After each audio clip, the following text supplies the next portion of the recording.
Okay then, so now we've got a basic Nuxt app up and running. The next thing we need to do is set up a Firestore database and connect to it from the app. So to do that, you're going to need to go to firebase.google.com and sign up for a free account if you don't already have one. Once you've signed up and you're logged in, you can hit this button up here to go to your Firebase console, which lists all of your current Firebase projects. We're going to make a brand new one by clicking on this plus icon right up here and then just walking through the steps. Alright, so first up, project name, I'm going to call this Habits App, call this what you want, and this is kind of like the identifier for the project right here. Continue, we do not need Google Analytics for this. Create the project, this is just going to take like 10 seconds or something. Alright, and when that's done, just click on continue. It's going to take you to your project dashboard, and you can see all the different services we can set up right here. We're going to come back to that shortly. For now, what I'm going to do is I'm going to add an app. Now, you want to click on this one because we're adding a web app, and you can call this a name. So again, I'm just going to call it Habits App, but call it what you want. We don't need Firebase hosting, but we can register the app right now. And then once you've done that, it's going to tell you how to add this to your project. So basically, this is the install we're going to do in a second. And this down here is a bit of setup in the application itself, where we have this config object, which has an API key for the project and other things. And then we also import this thing right here, initialize app, from this package we install, and we initialize the app using that function right down here. So we're going to do something very similar in our project shortly. So copy this code, then click on continue to console. All right then, so we do want to activate the Firestore database. So click on build and then go to the Firestore database over here. Once you're there, you want to click on create database and then choose your location. I'm going to keep this as the default.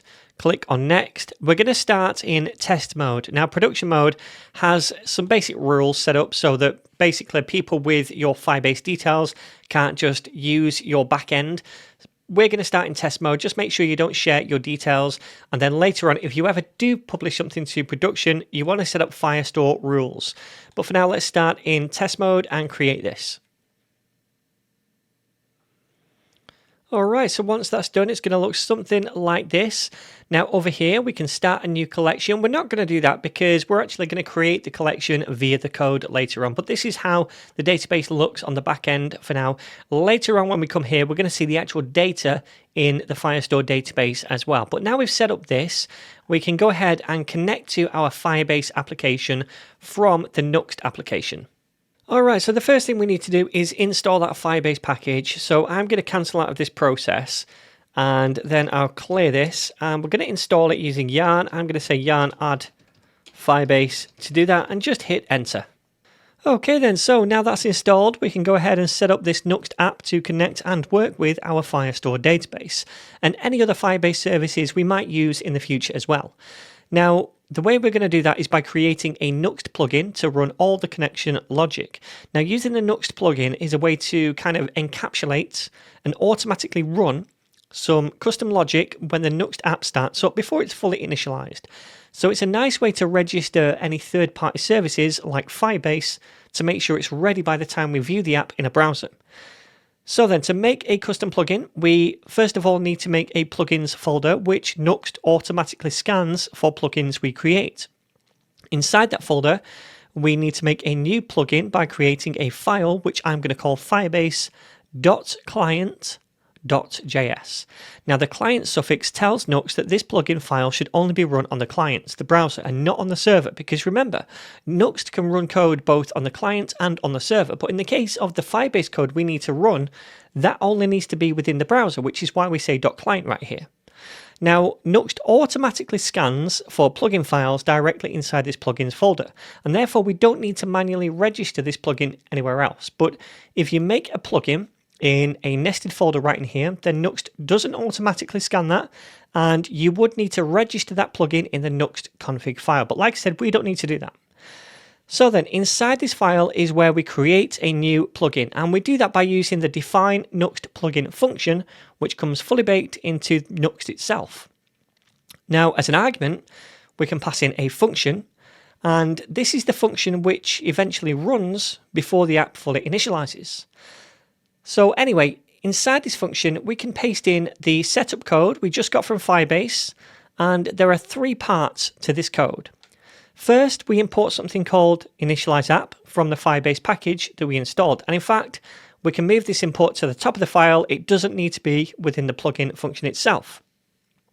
All right, so second, we make a config object which contains all the information and values needed to connect to the Firebase backend, including this API key right here, which is kind of like an identifier for the Firebase project. And this is a public key, by the way, meaning it's generally okay to have this key visible because you protect all your data and access to Firebase on the backend. And then the third thing we do is we use that initialize app function we imported and pass in the Firebase config object. So this function returns an instance of a Firebase app, which we store in the app constant.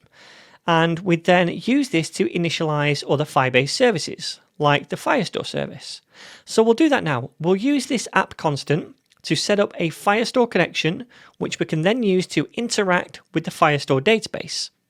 To do this then, we first of all need to import another function at the top of the file. So we're going to say import and then curly braces. Then we want the get Firestore function. And this comes from Firebase/Firestore. So we're importing something from a different Firebase module right here, but within that same Firebase package. Anyway, now down below where we initialize the app, we can make a new constant, which I'm going to call db, short for database, and then set it equal to get Firestore, which is the function we just imported, and we're going to invoke that.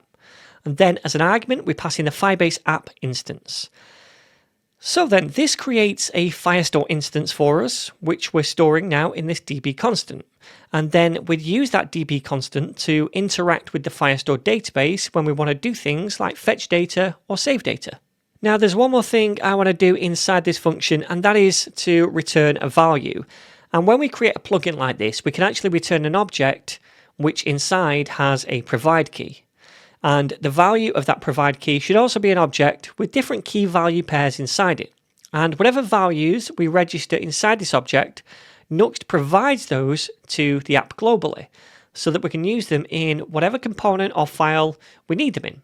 So for example, inside this provide object, I'm going to make a key called Firebase app and set the value of that equal to app, which is this Firebase app instance that we have up here.